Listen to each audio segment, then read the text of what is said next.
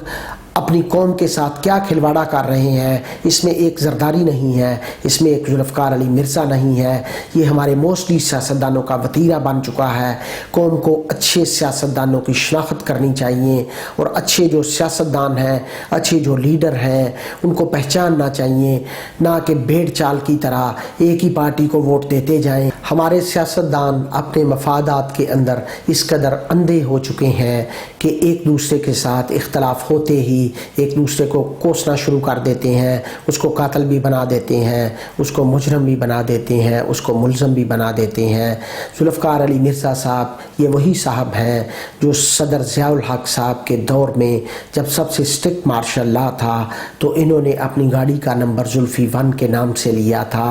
اور ذوالفقار علی مرزا صاحب اور زرداری صاحب یار غار تھے اور ایک دوسرے کے بنا ایک پل بھی نہیں ان کا گزرتا تھا. سیاستدانوں کے جب آپس میں اختلافات ہوتے ہیں تو ہماری عوام کے اوپر ان کے بہت سارے راز افشاں ہوتے ہیں، لیکن عوام کو آئندہ کے لیے چاہیے کہ وہ اندھا دھند کسی بھی پارٹی کی تقلید مت کرے،